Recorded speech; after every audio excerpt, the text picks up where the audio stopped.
Let me say, first off, thank you for being here. I'm Randy Dameron with the West Virginia Department of Transportation, and we're here today to talk about the referendum that comes up in a couple of weeks, and I understand early voting starts this Friday. October the 7th is the magic date for the referendum, and we're here today to present some facts and offer an opportunity for you to ask questions. Governor Justice will be here in just a few minutes, and he's going to sit down and have a chat with us, and I think you'll find it most informative. I'd like to open up today. I'd like to introduce Dale Lee. Dale is the president of the West Virginia Education Association. Dale. Wow, and you didn't get to the podium. Start out with a bang, right? I usually get shot at after I speak. It is a pleasure to be here with you today. I'm Dale Lee. I'm the president of the West Virginia Education Association. I'm a high school special education math teacher at Princeton High School on leave of absence to serve as president. And I've been the president now. This is my 10th year. When you say that, it's kind of hard to believe. But we come at this from a different perspective as educators. One of the things that we do at the beginning of the school year, so starting in August, I traveled around the state to as many counties as possible for their opening of schools, and then to see the kids' first days of school. What I saw was absolutely astonishing. We have roads in West Virginia, particularly in southern West Virginia, that are caved in where the parents have to take the kids to a certain point and then have them walk a little bit to catch the bus because the bus can't make the traditional bus route. I actually saw a bus going over one of the bridges in West Virginia that stopped, let the kids out, the kids walked across the bridge, then the bus went across the bridge, then the bus loaded back up. Folks, that's just unacceptable. It's unacceptable in West Virginia to think that our kids have to do things like that. This is a safety issue. And it's not only a safety issue for our kids, it's a safety issue for our educators, our teachers, because they're having to go over the same roads that the kids are going over. Eastern Panhandle, which is one of the growing areas, when I went to Morgan County, I saw many of the same things. Roads that had potholes tremendously deep, your suspension on your car, you all know it yourself when you're driving along, your suspension gets messed up, your tires get messed up. As a matter of fact, I'm getting new tires tomorrow because of the potholes that I've hit as I travel. And it's the wear and tear. And then secondly, the most important aspect to us as educators is we want to bring jobs back to West Virginia. So when we bring the jobs back, we bring our children back. We bring the kids back. Most every county in the state has a decline in enrollment. And when you have a decline in enrollment, you're losing teachers, teaching positions. So wouldn't it be nice to be able to say, we now have 100 new jobs in Mason County, in Wood County, in Putnam County, and all these other places where that instead of laying off teachers, we're having to worry about hiring teachers. Now that's a different aspect itself, because having the ability to hire teachers, and that's one of the things that the Rhodes Bond will do. When you provide as many as 48,000 new jobs, you're going to have some revenue. And you know that West Virginia has a revenue crisis right now. It's time for us to get some more revenue in so that we can do the things that we want to. October 7th, you will hear it over and over because every election, everybody says this is the most important election, the most important vote that you'll cast. But actually, for the safety of our kids, this may be one of the most important votes that you will cast, because it will provide the opportunities for roads so that our kids travel safely, and in a timely manner. I mean, you will hear people say, well, why don't we just pay as we go? We've tried that before in West Virginia. Matter of fact, I grew up in Wyoming County, and it was a big treat for us to get to go to Logan occasionally. The road between Man and Logan took 27 years to complete. That's pay as you go, but 27 years. Why would anybody want to build a house and build the living room, and a few years later, build the bedroom, a few years later, build the kitchen, and think that I'm not going to go into a bond or mortgage on this house. I'm going to wait to do this as we can. And I'm not going to move into it until we can. This is an opportunity to get roads improved and started and completed right now. It is always an honor to get to travel around with the governor to speak about different issues.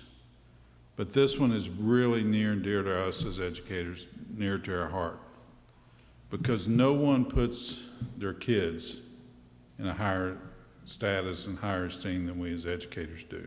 That's why we go into teaching to begin with.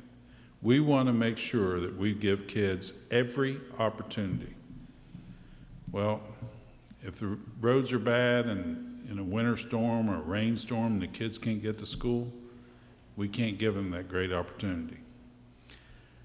I see that we have the chief of staff that just came in the back, so that I will think that I have killed enough of your time. But it is, again, it's an honor to be here with you today. Thank you. Thanks.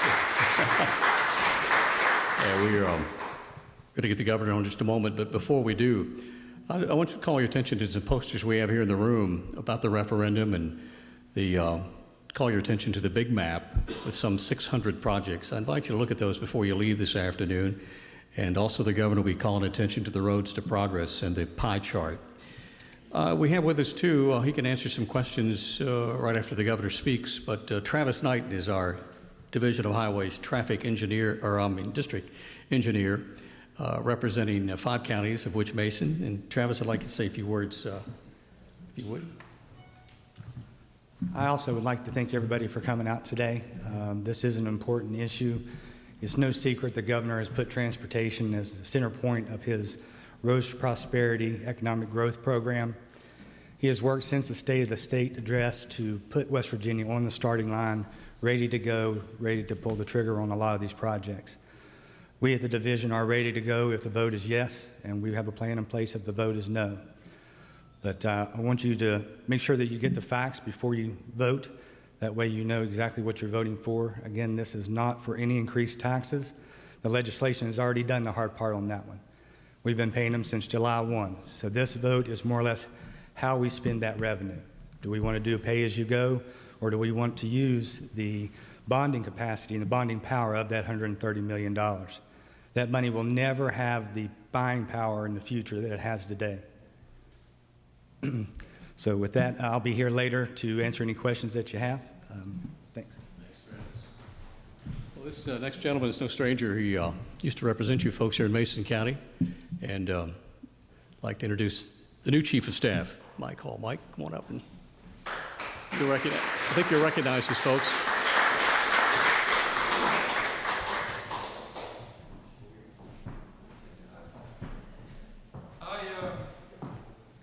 Governors, we had a meeting in Charleston a little while ago. Actually, it's a major manufacturer that's looking at several areas, including your county. So it would be a big get if it could be gotten, and that's part of the reason why the governor's late. I don't know what's been said prior to my coming in here. I know what I've been talking about a little bit at these meetings, and that is basically trying to deal with some of the objections that people have to the road bond. One of them is and let's just talk about it for a minute, the concept of a bond. What is that? Well, basically you are going to the bond market in New York and saying, will somebody loan us $1.6 billion? I mean, just think about it, it's just basic to it. And the question is, if you're gonna loan somebody money, you have to know if they got the money to pay you back. Isn't that principally the fact? So that last summer I was there, something actually in my mind surprising happened, and that was that the legislature actually voted to increase 3 basic taxes.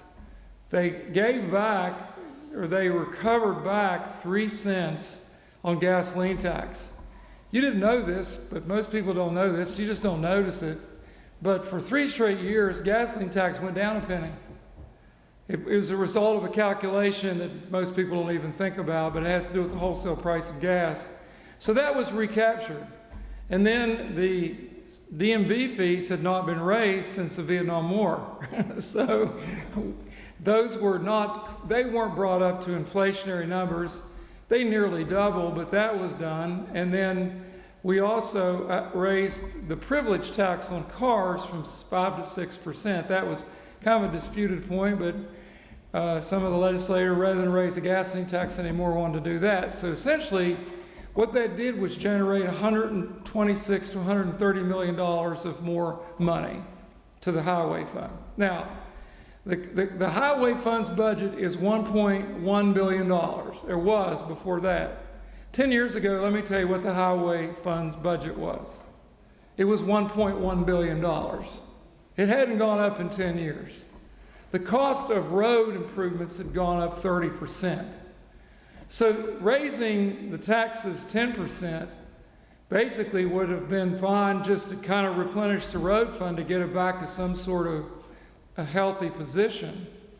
But what has been decided is, and here's a criticism, I watched one of the delegates that's opposed to this on Facebook say, well, the highway department is trying to deceive you. And they give you this map and that map.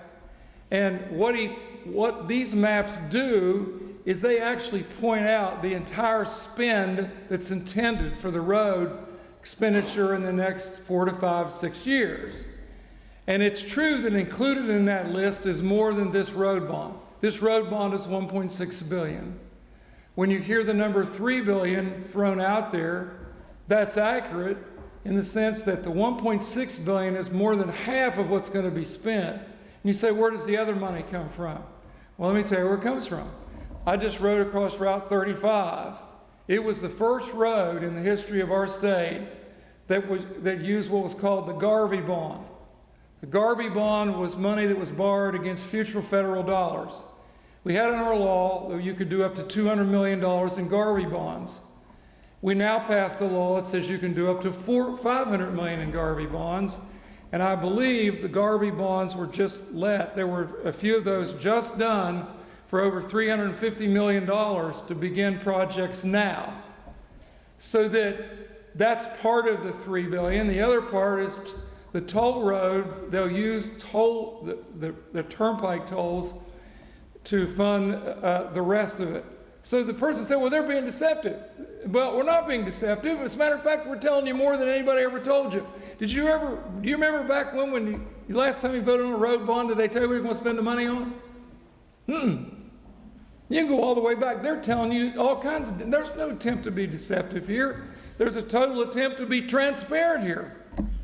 Now, if you don't do the $1.6 billion in this vote, then these projects get moved around. Right now, the completion of Route 35, the final paving of it, is in the $1.6 billion. This is more for those of you who may drive to Charleston quite a bit, but that St. Albans Nitro Bridge is a wreck every week. And there's, in this 1.6 is the bridge that'll be next to it. That's what I can say. I can say downriver, another 4-lane bridge. So that bottleneck that you experience in the morning or in the evening or whenever there's a wreck won't happen. And there are several other roads in there, but that's what these things are all about. So that to try to deal with those two objections. So the first one is there won't be any new taxes. They've already been raised. I wouldn't buy a bond dependent on this legislature voting for a tax increase in the future. You'd have to pay me about a 50% interest rate to do that, because I'd want my money back in 2 years. No, and that ain't going to happen. So this thing that some legislators are saying about your taxes may have to go up, it's true, it's a general obligation bond, but they've never ever been raised before.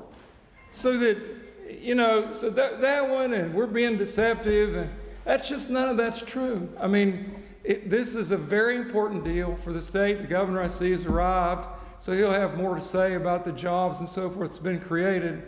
But there's a couple things that I've been hearing, and when I take my time, it's just it's the old legislator in me trying to argue back and say, here's the other side of the coin. Please support this. We've been talking about potholes for years. 2 stories and I quit. My son drives a Ford Flex. He drove it out Hurricane Creek Road 2 or 3 years ago. His wife hit a pothole and cost him $900. How many of you have ever done that? I mean, so that you know that this is a good deal. It's a very good deal. The Court of Claims is a bill that we have every year that shows people filing claims against the state. I've seen it, been on the Finance Committee for years and as Finance Chairman. The section on road claims was this big. Now it's this big.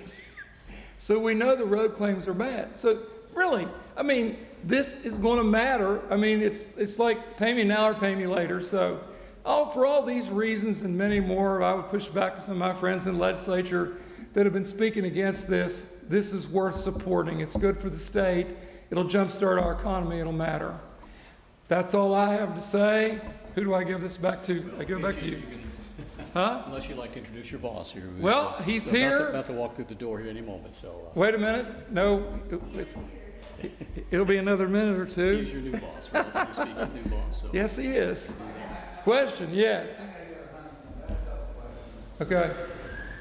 Number one is in the list of projects, Mason County's going to get like $16 million, which is on the very low end of all the projects. And I know somebody's going to bring up 35, but that's 15 years of neglect, so we can't count that. But what about the road to Huntington? We open up all the flat land for industry, and that's what we're looking It's interesting you should bring that up, because that, as I mentioned just a moment ago, there was a meeting. That actually, I've mentioned that to the governor. As a matter of fact, I'm going to try to get him to drive back that way today. That's where industry can go and create jobs. That's what this is supposed to do. So I think we need to take a hard look at that. Governor knows, he's standing right there. I brought it up to him about an hour ago. You're right, and these things can be moved around. So trust me, it's on the radar screen, though it's not on the list. I thought that I have to be Huntington, but 3 I have to go, but we can talk about more about it later. All right, thank you very much, Mark. Governor, the governor of the great state of West Virginia, Governor Jim Justice.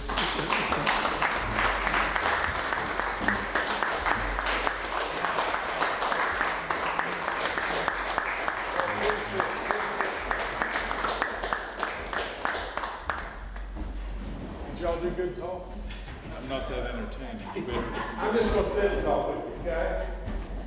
And I'm just gonna let you ask whatever you want to ask, but I guess by now they probably, told you 2 or 3 things about this. But the bottom line of the whole thing is just real simple, as far as I'm concerned. And that's just that there's no new taxes. All the funding's in place. For those of you that may think, well, how'd the funding get in place? Well, the funding got in place with the past legislation, and or the legislature session. And there's 4 buckets. There's 4 buckets that are funding the bonds. Those 4 buckets are, first, your increase in D&B fees, then a slight increase, I think it's 3.3 cents or whatever on gasoline. You're already paying all this stuff. There's an increase from 5 to 6% in the privilege tax. That means if you buy a vehicle. Most of these things are happening, and they're so small you couldn't even know it. So the last thing is the turnpike tolls. So those are the buckets. They're all in place. They pay for the bonds. The net of the whole thing is there isn't anything else. That's all there is to it. It's just as simple as that. There's no other increase in taxes. It ought to be simple enough for you to think that the bond has to be sold to somebody. Now, somebody's not going to buy the bond if they don't know the funding's in place to buy the bond. If the funding is not in place, they're not going to buy the bonds. So that's all there is to it. Now, the biggest thing that I think we all should be the most concerned about is, what if it doesn't pass? What are you going to do? Think about it. What are you going to do? The only revenue that went into the budget was the revenue that I put into the budget that was basically a forecast of what the economic impact would be on the roads. There is no other revenue. You had a $500 million deficit. Well, if you pull out my forecast, you're just going to have to turn and say, okay, we're willing to lose more schools, raise higher ed costs more, maybe have to raid Medicaid. We're going to have to definitely, lose all kinds of different things because there is no money. There's nowhere to turn. So the net of the whole thing is, and I don't say this in a bad way, in any way, shape, form, or fashion, but if you know anybody that's crazy enough to not vote for this road bond referendum, you need to have a real serious talk with them, because I can't think of logically any reason in the world why somebody would vote no.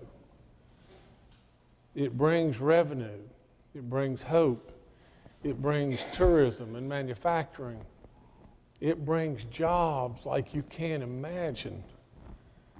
Can you just imagine what the economic impact is or benefit on payroll taxes alone on 48,000 jobs? It's almost $200 million annually. Well, $200 million annually to us on just payroll taxes can funnel back into education and our veterans and DHHR and Medicaid and on and on and on. Then just think what's going to happen. Well, the people that are getting those wages are going to spend the money. They're going to spend the money, and then we're going to get sales tax. Maybe another $200 million, or they're close. Then for those that live here, we're going to get an income tax. Maybe another $150 million. Well, before you know it, it adds up to real money. Not play money, real money. And so not only does it give us our roads, and not only does it give people hope to maybe get off this drug terrible parade, or maybe does it give people a job, but it gives us unreal revenue and good roads. Now, on the other hand, if we don't have it, if we vote no, and we don't have it, what do we do? Well, here's what you're going to end up doing. Your DMV fees, your gas tax, your privilege tax, the turnpike tolls. Government is still going to take your money, and then they're just going to pee it away. And you're going to end up without your roads, without your jobs, without your schools, with invading Medicaid and everything else under the sun, and you've peed away your own money. So like I said, logically, there isn't any logic to it. A no vote would be the most silliest thing that I could ever think of. Now, it's not that I am so pro-roads and pro-road referendum. I'm just telling you, you see, the one thing I'll do, for good or for bad, I'll tell you the truth. Now, and so ask me anything you choose to ask, please, and I'll do the best I can to answer it. But ask them. Yes, sir. If the gas tax, privilege tax, and the fees are already in place, are they in the general fund or are they going on special roads? They are constitutionally, they constitutionally have to go to the roads. They cannot go anywhere else. They have to go to the roads. If it's not passed this year, then it's likely we'll see the bond issue next general election or whatever. Well, I mean, it could very well be. Now you're into the parliamentary stuff or the constitutional stuff that I may not be the greatest at. But here's likely what you'll see. I think if it doesn't pass, what you'll see is you'll see government some way, because every branch of government is looking for money. And what you'll see is you'll see government or legislators come out and say, well, it didn't pass before, it's not going to pass now, and we really need $18 million for this or that, whatever, and they'll amend and invade. That's what I'd say. That they're already done, and they're all dedicated toward the roads. There is no more. And the reason there's no more is just this, is think about this. Let's say you buy the bonds, okay? And the buckets are all in play. And the reality is this. I mean, we can think like there's an asteroid that's going to hit the United States or hit the Earth tonight, and you know we can worry about that. But reality is what's going to really happen is these buckets are going to pay off the bonds faster than we project, because they're going to grow as population grows and everything else happens. The buckets are going to grow, and so the bonds are going to get paid off even faster. And so the bonds trade, too, between people. You know, from time to time, the bonds trade. And so what will happen is, I think your bond grade will go up on these bonds, and they'll trade faster, and they'll get paid off faster. That's what the reality really is. But what if, God forbid, the bonds don't get paid off? Okay, that's your problem, not the state's. If you bought the bond, that's your problem, not the state's. So if that Goldman Sachs buys the bonds, that's their problem, you know, not the state's.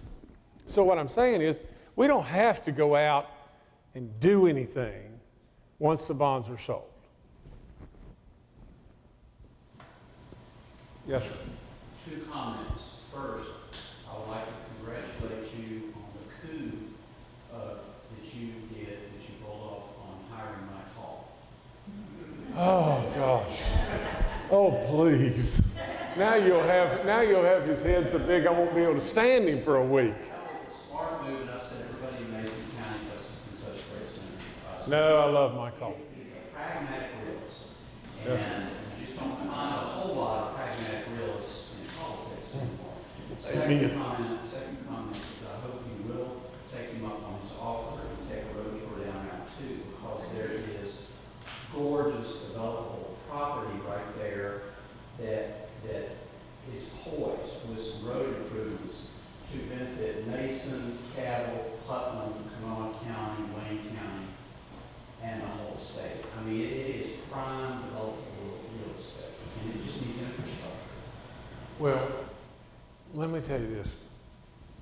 First of all, I'm a Marshall graduate, and I can tell you in the early duck season, which usually comes in about October the 3rd and lasts, you know, anywhere from 10 days to 2 weeks, every single morning, every single last morning, I was at McClinic.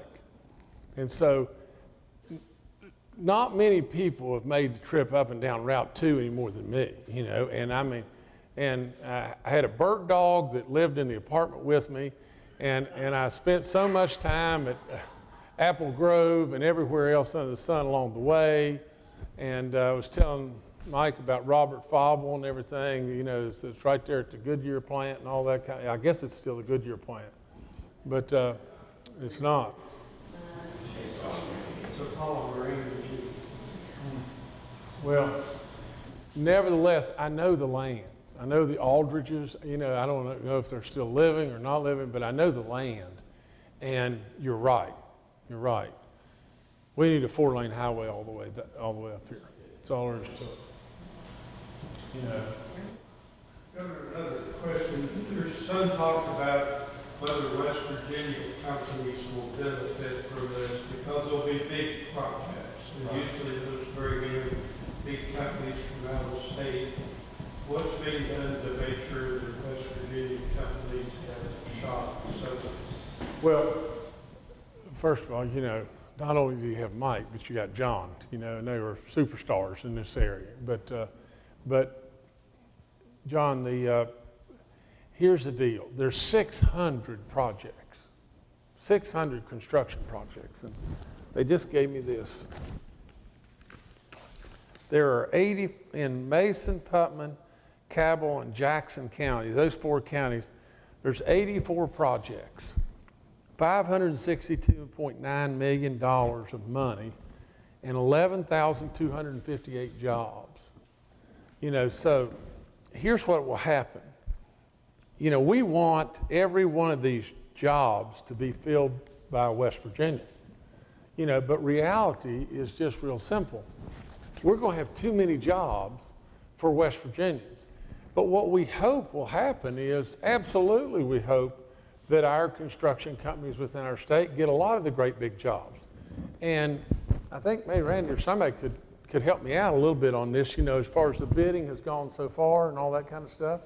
You guys could tell me a little bit about people that have already gotten the jobs. There's been about $17 million worth already bid out, and the majority of them are West Virginia contractors. The job sizes themselves aren't so large that we've cut out our West Virginia contractors. They have made them that way specifically to allow our West Virginia contractors to have the best shot at it. The other thing is, let me just say this, is wouldn't it be a wonderful thing to awaken to in West Virginia where we had too many jobs that we couldn't fill the jobs? I mean, wouldn't it be that? Wouldn't it be great? You know, and you know what would happen? You know, first of all, a job that can't be filled by West Virginia, we're still getting all kinds of juice from it. I mean, we're getting payroll taxes, and they're buying stuff at Kroger's, and they're buying gas and everything else under the sun. They're staying in a motel or they're staying in an apartment or whatever. You know, we're still getting money, you know. But, and they just may fall in love with West Virginia as much as we love West Virginia and decide to move here, you know. And so there's so many benefits, you know, that I think you got to almost dig deep to try to come up with a reason to say, well, you know, I've heard that they're going to paint the guardrails a darker color black or darker color gray, and so therefore I don't really know that I'm for this. You know, someone said, well, what if we build these roads and then they toll a section of this road or whatever? You know, how do you feel about that? And how I feel about that is this. First of all, we're not on tap, not that I know of, we're not on tap looking at polling anything extra. You see, the great part about all this is just this, and if I could brag just a little bit, you know, I would tell you that West Virginia is going. It's really going somewhere right now. Right as we speak, West Virginia is about to blast off like you can't imagine. Now, I'm an optimist, and so I'm really thinking we're really going to go somewhere. You see, we've been 50th forevermore, and we've been the blunt end of a lot of bad jokes, and I don't like it. And it's the only reason that I ran for governor. You see, I don't need to be the governor for Jim in any way. You know, for crying out loud, I don't need the ego, the status, the money. I don't need this job. But I really mean it when I tell you that I love West Virginia and I want goodness for our state. Now, there may be some of you here that are Democrats and you're hacked off at me because I switched parties. And I want to even address that, and I want to tell you just this. I've been a Republican and a Democrat and a Republican and a Democrat. Both my parents were Republicans. I mean, for crying out loud, But listen to me. I went through a process of hell and back. You know, I did.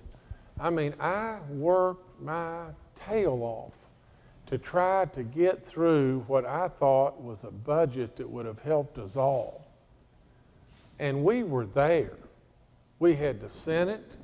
We had enough Republicans in the House to be there. And we were at the altar. We were right at the altar. And the Democrats on the House side just decided that they didn't like some of the things that were in there because maybe those were a little bit of Republican ideas. Well, you know, you had to compromise along the way to get there. And so all of a sudden, everybody dove in the ditch. Well, and at the end of the day, all the work just incinerated. Well, I'm not going to do that anymore. You know, whether you like me or don't like me, I'm not doing that anymore. I mean, for crying out loud, you know, I'm not going to go through that process to go on a bridge to nowhere because that's what's going to continue to happen. And you see, I don't understand, and I can't get through my head just this. And you know, you've got this on both sides, there's no question, but I can't get through my head where people would put a party above the person or a party above our state. Because at the end of the day, when that's all you're doing is just playing a game, you know, I'm a Republican, I'm a Democrat, I'm an independent, I don't like you because you're the other side. And when you're playing that game, you're just playing with people's lives and you're playing with West Virginia. And so, for one thing you can count on with me, with all your soul, and it's this: I don't care if you're a Republican or a Democrat or independent, all I want you to be is a West Virginian, and that's it. And I want us to get something done. And I was saying just a second ago, we're really moving, and we're moving fast. Now, I think we're going to pass the roads thing going away, but I don't want to pass it by 18 votes. If you told me today, and you're going to think, boy, he is crazy. If you told me today, we can pass this thing and it's guaranteed it's going to pass by 18 votes, I'd say, no, let's just let it fail. And let's just go on down the road. I'll go grouse hunting and let's just go on down the road. You know, because here's the thing that's going to happen. The Trump administration, whether you like them or don't like them, they're friends of mine, and I've known them forever. And they're genuinely going to try to help West Virginia. They're watching us. And if we pass this by 18 votes or we don't pass it, they're going to look back at us and say, you can't help those people. You just can't help them. I mean, for God's sakes, living if they can't help themselves. I mean, why are we breaking our neck to help them? And think about it. Why in the world, I mean, do you really honestly believe, you know, if Donald Trump runs for re-election, that he's going to lose West Virginia? Well, there's no chance on this planet. There's 4 electoral votes, or 5, 4 I believe, in West Virginia, maybe 5, I'm sorry. And of those 5 electoral votes in West Virginia, is there any chance that the Republicans are going to lose those? No, there's not. I don't care what you say, there's not. So, if they're not going to lose those electoral votes, why does he care? Well, he does care. I mean, we're all over working on that big natural gas manufacturing hub in the northern part of the state. We're all over, you know, a big coal idea or a furniture manufacturing idea. He is absolutely watching us, and you know what's going to fall right behind all this? Here's what's going to fall. Here's what I think is going to happen. You're going to pass the bond. They're going to pass tax reform. They're going to try like crazy to come up with some supplemental thing that we can stand and pass health care that will replace Obamacare, but it'll do it in a way that will protect our people too. Now, they're working on that, and Mike would tell you, he's been on conversation after conversation, I have too. They're working on it, trying to come up with a way that the people that took the expanded Medicaid and everything don't get hurt. Now, they're working on it. And West Virginia is the one that is probably could get damaged the worst, the way it was before. So, now, at the end of the day, what's going to happen is we're going to pass a road thing, I hope and pray. Next thing is they're going to work on tax reform. The next thing they're going to probably work on is the health care. And then right behind that, what's going to come? Infrastructure. $1 trillion infrastructure coming from the federal government. That's probably 1.5 to 2 years away.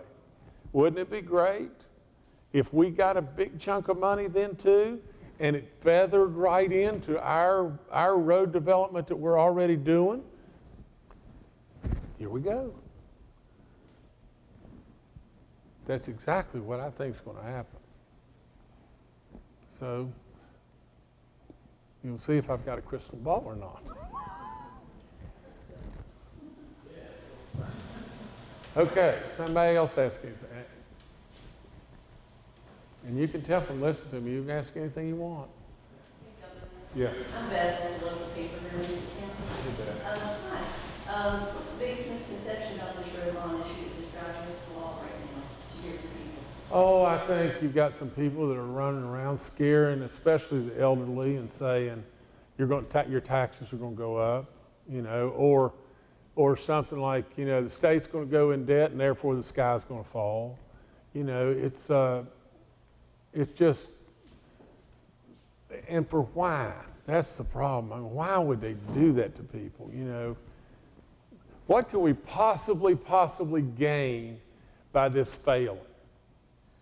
We have so much to lose, but what can we gain by it failing?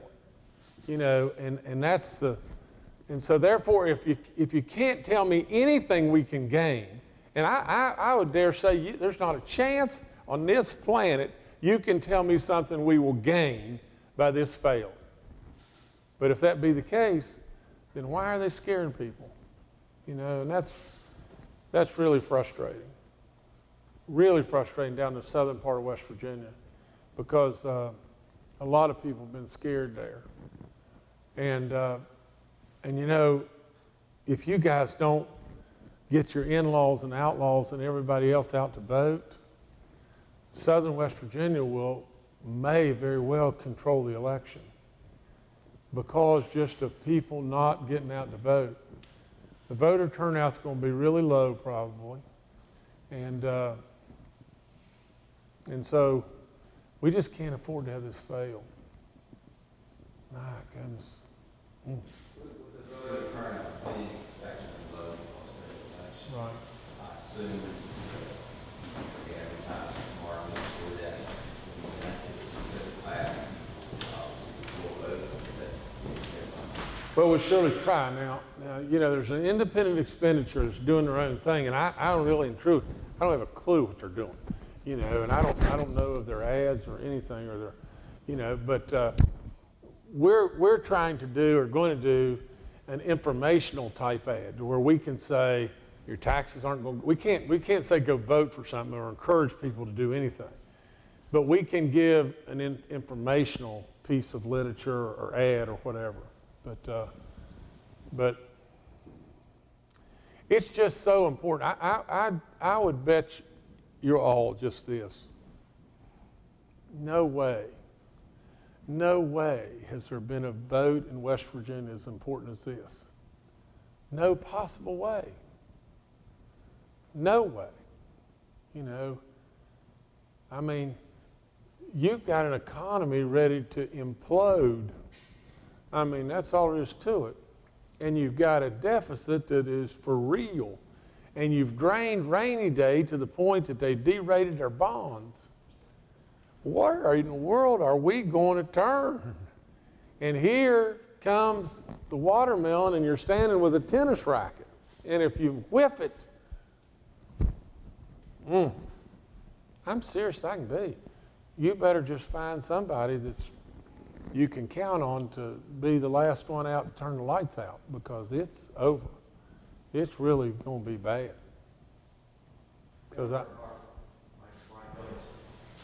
in your travels in promoting this, are you hitting on the educational end not so much in Mason County, but he has told stories where we've lost teachers to our good friends and neighbors across the river in Gagnon and Mason County, that we want to keep them in place, good teachers from our own area, Sure. who can educate our people, and then with this passing, you have a gentleman that you mentioned, letting people know bus drivers on roads, and et cetera, for the safety of our children. Is that the avenue which you will, or are you being asked about or not? Oh, no, I'm sure I'm asked a whole bunch about that, and let me tell you this real quick. My grandparents on my dad's side are buried in a cemetery at Jesse, West Virginia. It's down in the heart of the coal fields, not far from Oceana. And so I'm driving down there by myself on Memorial Day. And as I'm going, there's places where the road is completely washed away. I don't mean the shoulder, I mean the edge of the road. The edge of the pavement is straight down 40 feet. And there's no flashing light, there's no nothing, it's just there. And if you just be bebopping down through there in a school bus and just drop a wheel off, you're just gone. And it would be a while before we even found you. And so there's that everywhere. There's that all over the place. And when you just hit bump after bump, you tear up the school buses' suspensions and all that kind of stuff, and as well as our own.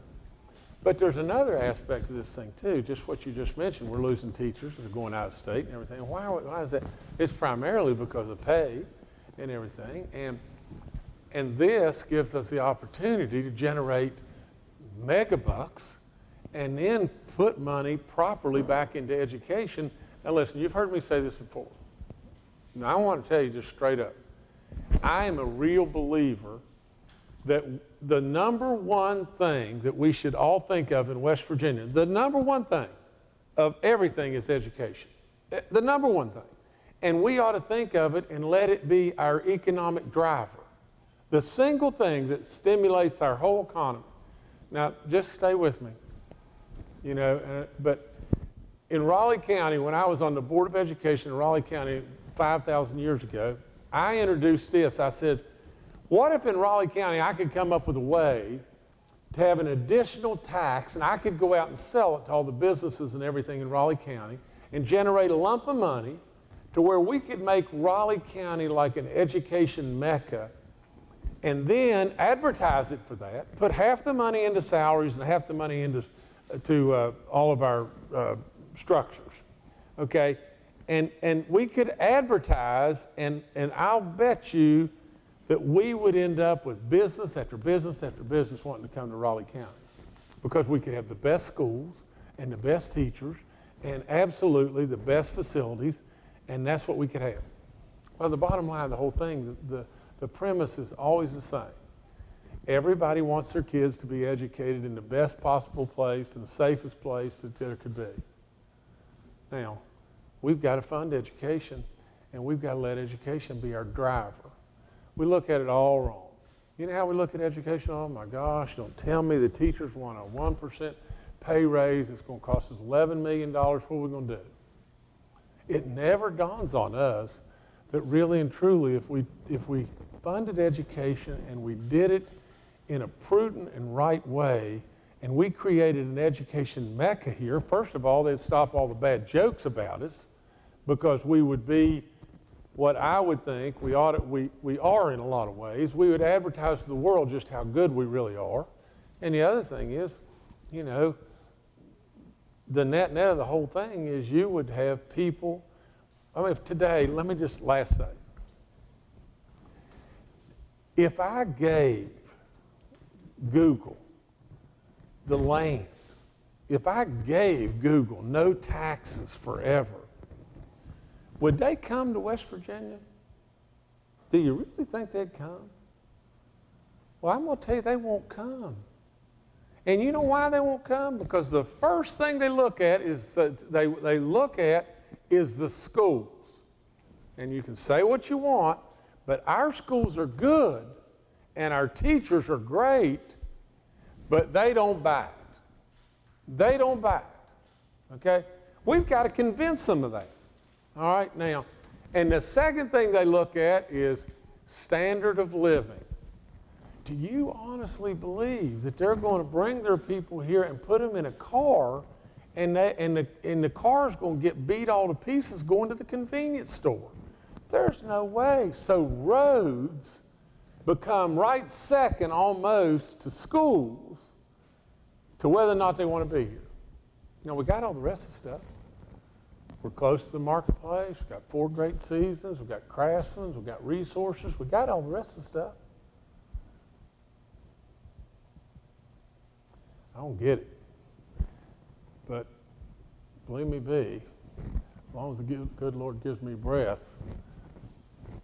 I'm after it. That's all there is to it. See, I'm stuck on all the time. And that's me. I'm that. Anybody else? Governor, I just want to make a comment. As acting revenue secretary for 2 different administrations and dealing with the budget issues, you're absolutely on point. Everything we don't, potholes we don't fix this year are going to be twice as much next year. The neglect is money, there's no question about it. And I think you're right on point. And I think the public should support your effort. I agree wholeheartedly. Well, I appreciate that, and I'll tell you, there's another point here too that you need to know is interest rates are. We can get this bond done for 3.5%. All of us remember. I think when Jimmy Carter was in office at one time, it hit close to 20% almost. You know, for crying out loud, we can get a bond for 3.5%, and it.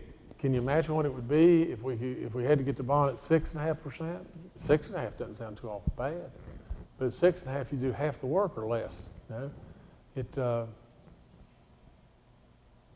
everything in the world points to now's our chance. Now you got to do this. You got to get people out to vote. You got to get them to vote. Now you can start voting on the 22nd of September. Now why the 7th of October on a Saturday was picked, you can't blame me for that one. I don't have a clue, you know. But you got to go vote, man. And if you can vote 3 or 4 times, go on and do it. Now I didn't say that. You didn't catch that on TV.